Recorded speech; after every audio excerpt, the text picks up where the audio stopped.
Oi, pessoal, obrigada pela presença de todos de novo.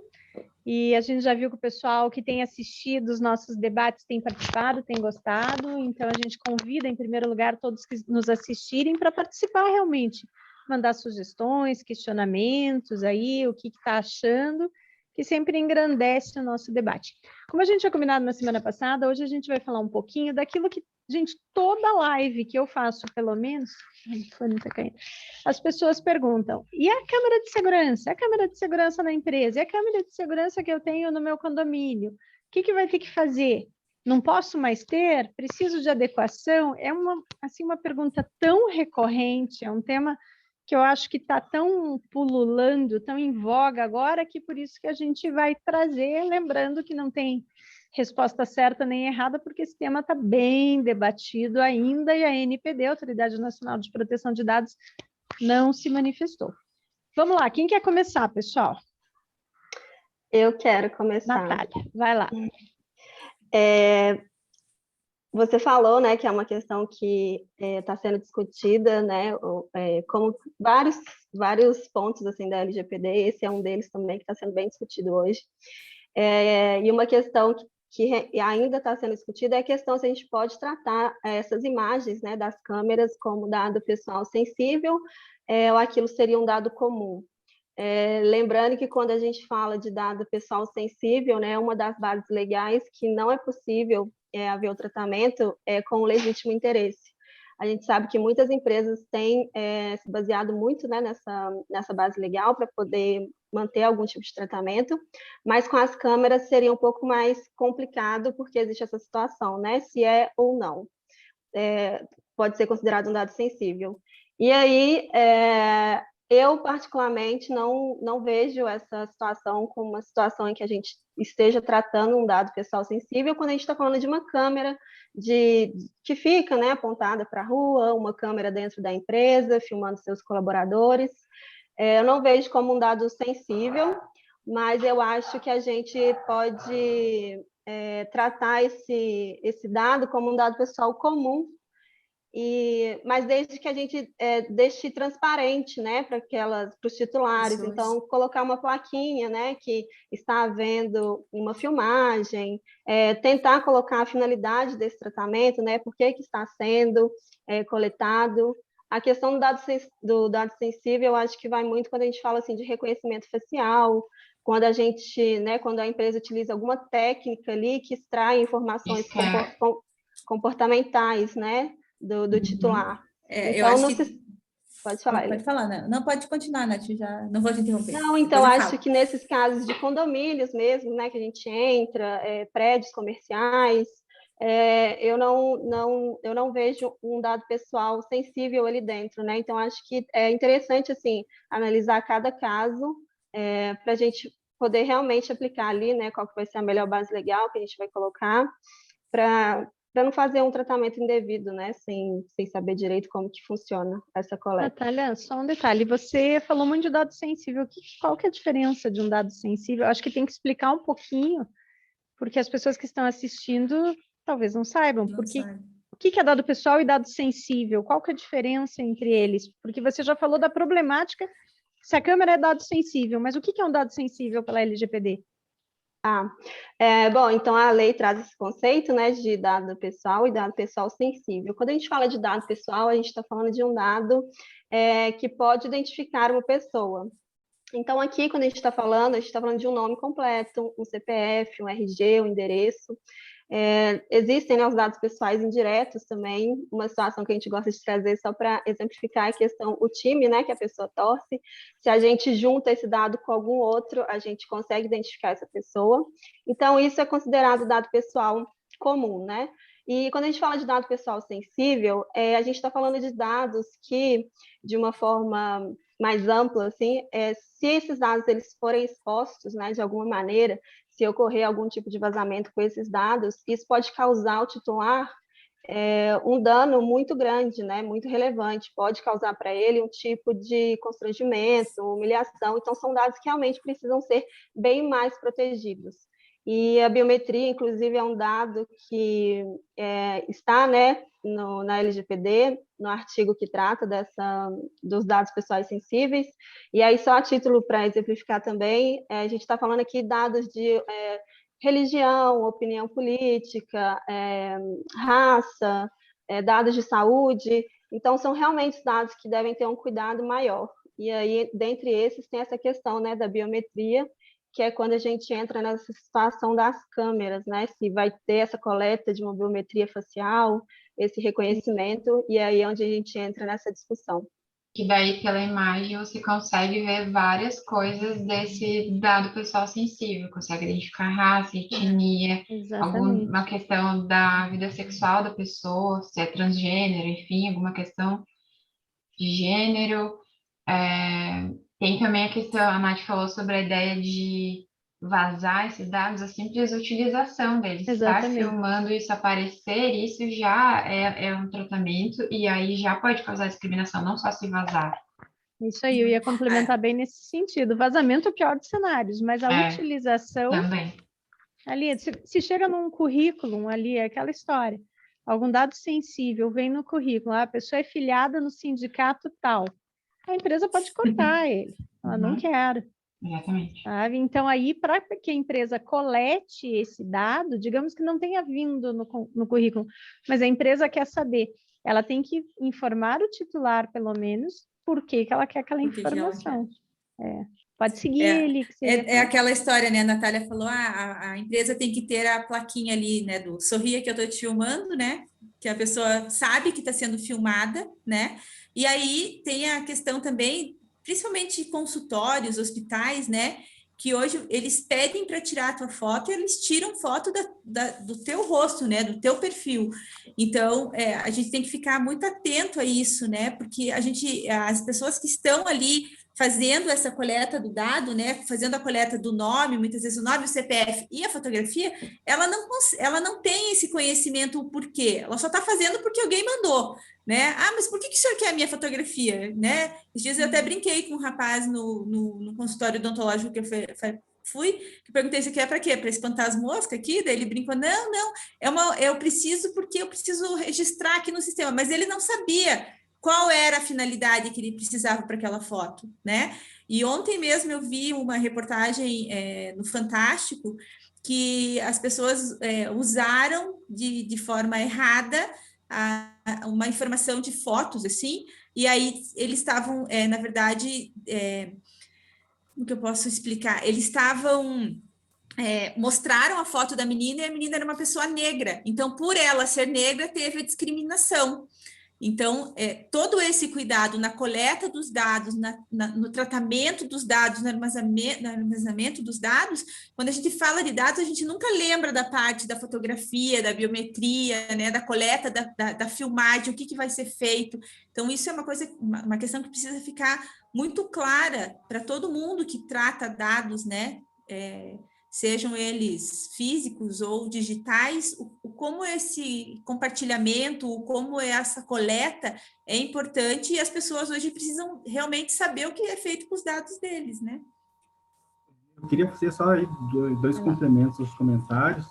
Uma coisa que eu acho importante, quando a gente fala em biometria, eu acho que digital é algo muito relacionado à biometria, mas a biometria vai muito além da digital, né? A biometria é a íris, é o formato da orelha, é o formato da tua face, a voz, a lei diz até a forma que a pessoa anda. No mundo, né? Exatamente. Então, o conceito de biometria é muito mais amplo. Né? E a outra questão, justo falando dessa questão de câmera de segurança e de tratamento, se é dado sensível ou não, existem dois momentos, né? Tem uma situação é a câmera registrar a imagem, e outra situação é quando ela é processada por meio técnico para identificar uma pessoa. Então, se é uma câmera que só capta a imagem, enfim, a gente não está falando, não é feita a biometria. Né? Agora, se é uma câmera específica para reconhecimento facial, por exemplo, aí sim, se está colhendo uma biometria, você está aí a coleta da biometria, né? Você está identificando ela. Essa câmera, ela se utiliza de meios técnicos para identificar uma pessoa. Teve uma situação dessa da coleta da biometria no metrô, não teve? No metrô de São Paulo. Linha 3, né? Que foi bem polêmico, né? Mas naquele caso daí o que se sobrepôs à LGPD foi a segurança pública realmente, né? E também parece que foi usado para defesa da pessoa que tinha sido acusada, não foi? Ela provou que ela estava lá no metrô e não podia estar cometendo crime. Foi uma situação assim. Tem um outro contraponto que eu acho interessante fazer em relação a dados sensíveis, né? Porque, então, falando de câmeras de segurança, utilização de câmeras, né? Pode ou não posso mais utilizar na minha empresa? Posso ter dentro da minha loja? Posso ter dentro da minha casa, do meu quintal, né? Posso, mas eu preciso ter uma finalidade, né? Não posso utilizar só por utilizar, preciso ter um porquê.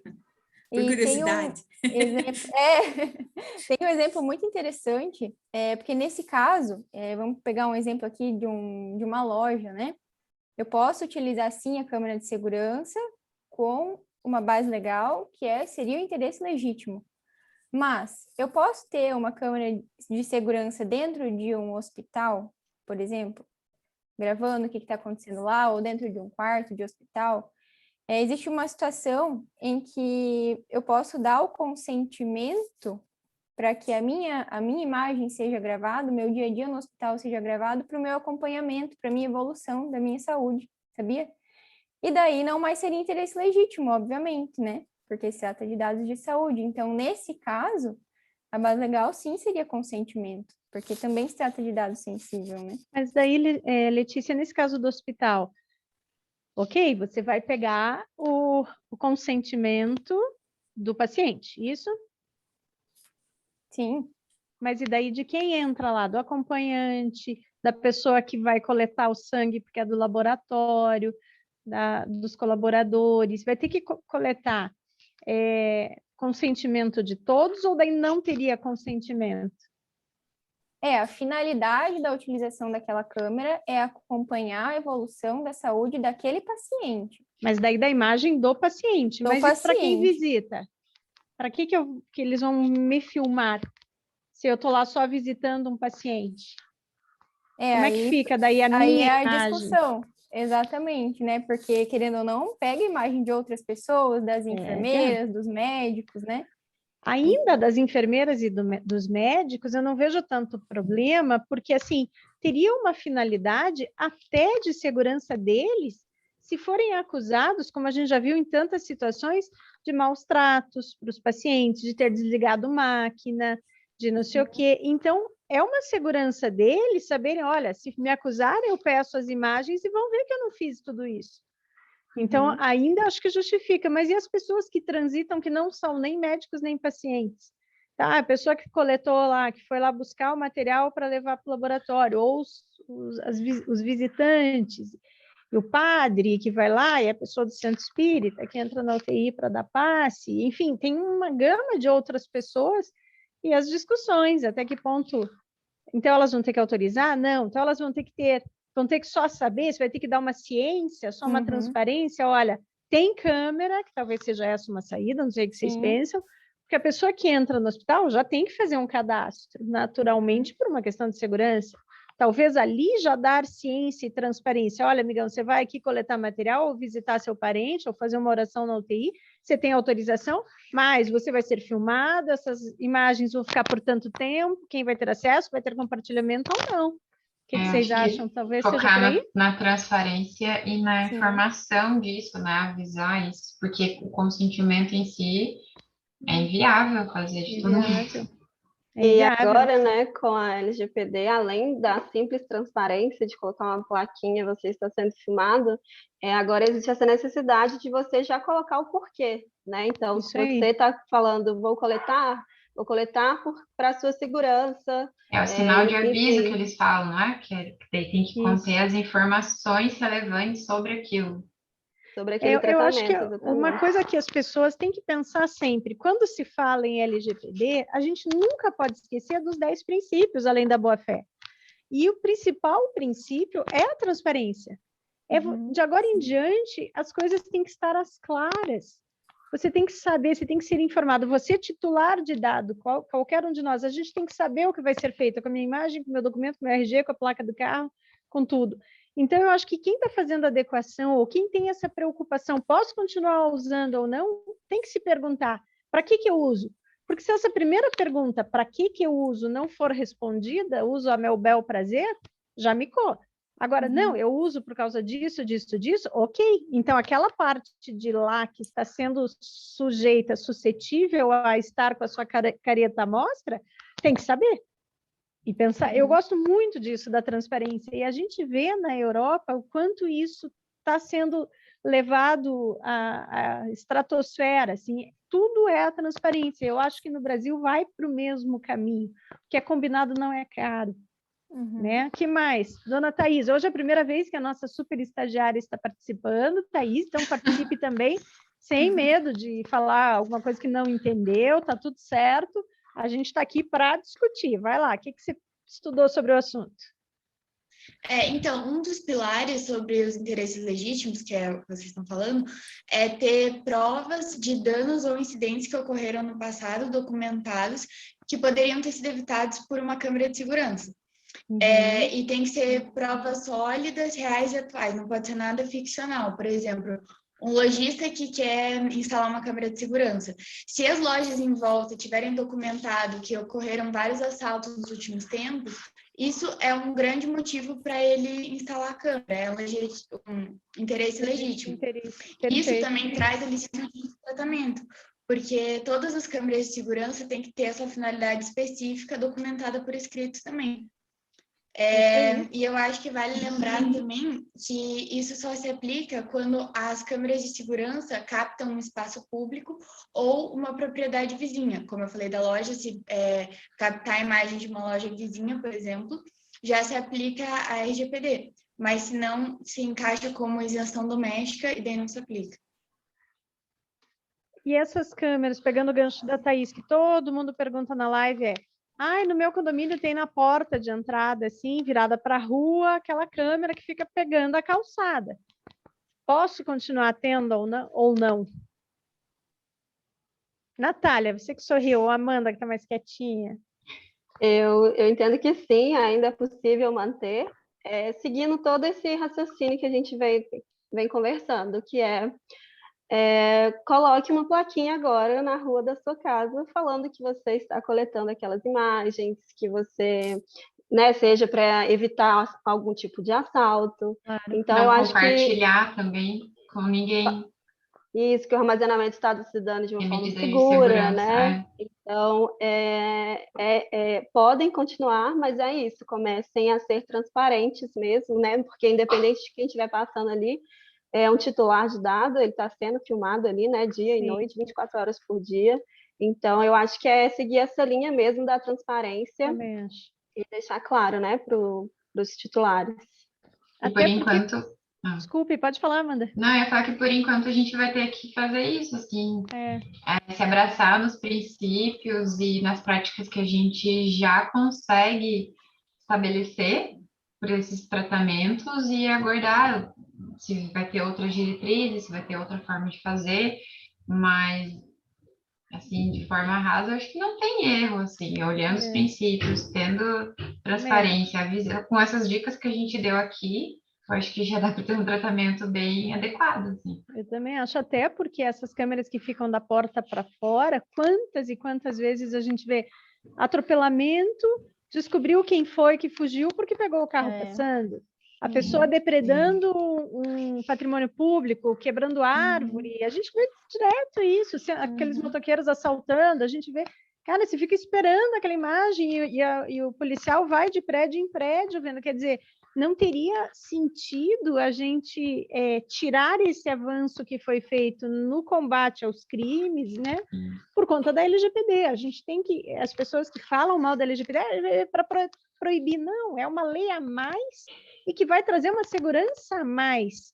Mas, obviamente, como toda lei nova, nós que somos do direito sabemos que existem conflitos de leis. Né? Existe. E são situações que, ainda que a autoridade nacional se manifeste a favor de A ou de B, o judiciário pode não seguir.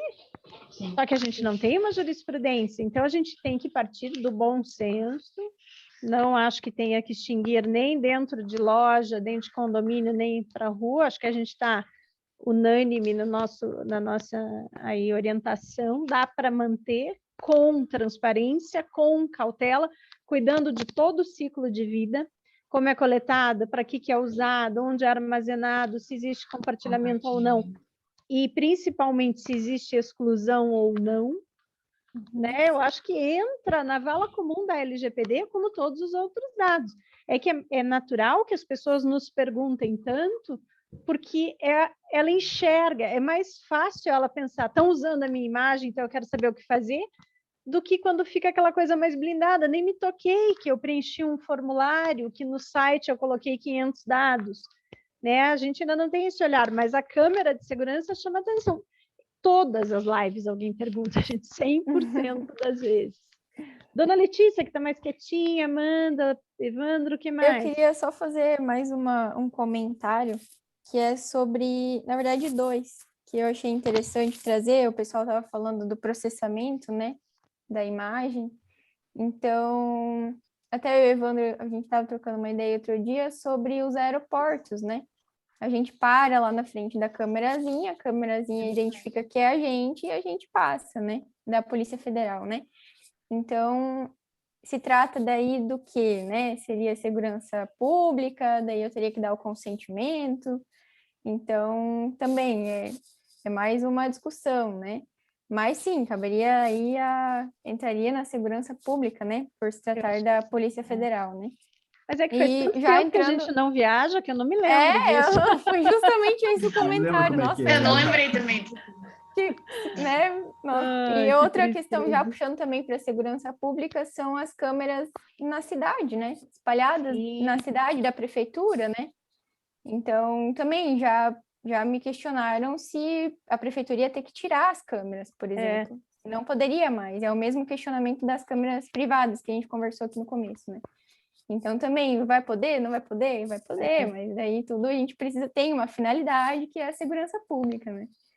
Mas você sabe que me fizeram um questionamento, agora eu me lembrei, esses tempos, Letícia, diz que tem, numa determinada cidade ali, um rapaz conhecido na cidade que ele colocou câmera em cima do carro dele. E ele vai rodando pelas ruas e vai com microfone, a figura.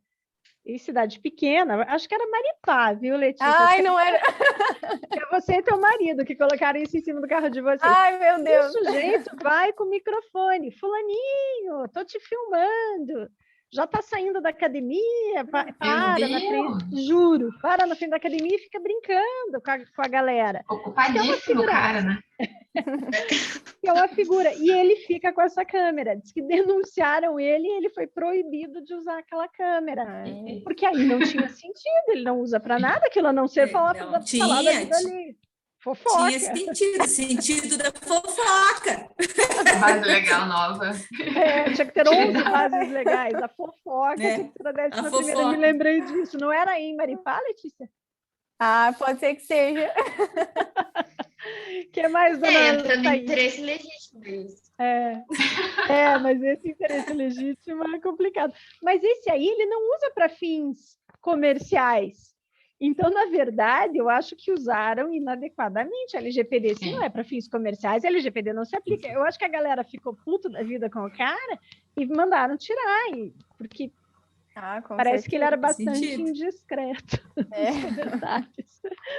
Enfim, Thaís, mais alguma coisa? Não, acho que é só isso. Só isso? Evandro, homem do tempo. O Evandro fica, Thaís, nos outros. Tá acabando, ele manda o WhatsApp. O meu tá pitando. Não, mas por enquanto tá tranquilo. Eu queria puxar uma parte um pouco mais teórica. Todo mundo falou aí dessa questão da publicidade, transparência. E eu queria trazer os 2 conceitos de Privacy by Design e Privacy by Default.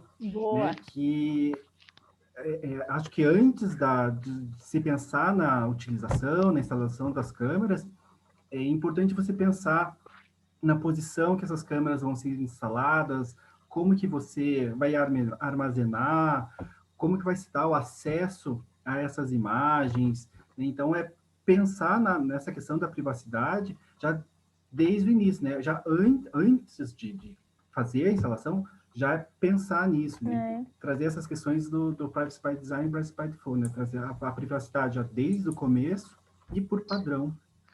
Isso aí, é que o Privacy by Design e Privacy by Default, para quem não sabe o que é isso, são dois conceitos trazidos da GDPR, nós não trouxemos na LGPD uma tradução explícita, mas são conceitos que estão implicitamente muito fortes nos nossos artigos da lei. Então, é pacífico o entendimento de que a LGPD aceitou e adotou, sim, os dois conceitos, como o Evandro falou, Privacy by Design, ou seja, a privacidade desde o início, desde o projeto de um trabalho, de uma câmera, de um contrato, de um produto novo, de um site. Exatamente. A gente não está fazendo agora para aquele cliente novo que fechou hoje, inclusive, que passei a bola para a Letícia.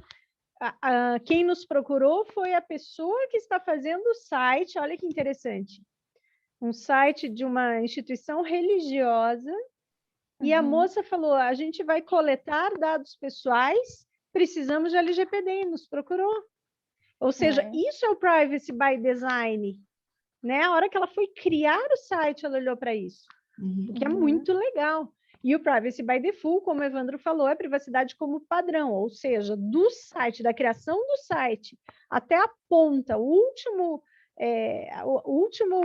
coisinha que aquela instituição religiosa vai fazer com um dado pessoal, tem que estar com a privacidade no seu olhar, seja no descarte, seja no compartilhamento, seja ali naquele caso vai ter opção de fazer pagamento de dízimo, algumas coisas de forma ali no site, quer dizer, vão ter muitos dados ali. E é o caminho, né? É o caminho, cada vez mais. Eu achei uma ideia ótima, inclusive. Bacana, né? Eu também achei. Acho que esse trabalho vai ser super legal. Estou super animada também. Ótimo, Evandro. Boas colocações. O que mais, pessoal? Mais alguma coisa? Eu acho que de exemplos e do que a gente tem de material, por enquanto, eu acho que a gente falou bastante. Acho que se o pessoal também tiver mais dúvidas e coisas que a gente talvez não comentou, não ficou claro alguma coisa, pode mandar também, colocar nos comentários que a gente vai respondendo. Exatamente, assim como sugestões para as próximas semanas. Para a próxima semana, por sugestão da Eli, o que você sugeriu, Eli? Conta aí para gente. Eu sugeri que a gente conte para vocês um pouquinho como que é o ciclo de vida do dado, né? Quando a gente fala que a gente vai fazer a entrevista, a gente fala para os nossos clientes que a gente vai seguir o ciclo de vida dos dados, e fica todo mundo com uma carinha tipo, oi, o que é o ciclo de vida? Então, a gente vai contar um pouquinho para vocês na próxima semana o que a gente espera na coleta, né, no uso, para que usa aquele dado, se tem compartilhamento, se é interno, se é externo, né, como que armazena, se descarta. Então, vamos contar um pouquinho o que dá certo, o que não dá no ciclo de vida dos dados. E também, eu acho que é principalmente para o pessoal que está fazendo adequação, para os nossos colegas advogados ou DPOs, enfim, eles pegarem um pouco da nossa experiência de como fazer essa entrevista, né, nos setores, porque é bem isso que a gente vai explorar. E aí, especialmente a Amanda e a Natália, tem muita história para contar, né? Desde a simpatia de alguns entrevistados, a coisa... Amanda tem vários desse caso aí para compartilhar com vocês. Acho que vai ser bem legal. Então, e quem tiver dúvida já sobre esse tema também, já manda para a gente. É isso, moçada? Isso aí. Muito obrigada. Deixa eu falar os nomes ali, não sei se aparece ou não, mas aqui, Evandro Matsumoto, nossa super estagiária Thaís Ramos Forlim, Natália Valadares, Letícia Galli, Amanda Melo, lá embaixo, Elisânia Fornali, um pedaço da nossa super equipe, mas as discussões sempre saem daqui, né? Justamente porque a gente tem posições tão conflitantes que é daqui que saem as grandes discussões, por isso que a gente monta essa equipe. Obrigada, pessoal. Se cuidem. Obrigada, Nos vemos. Tchau, tchau. Obrigada.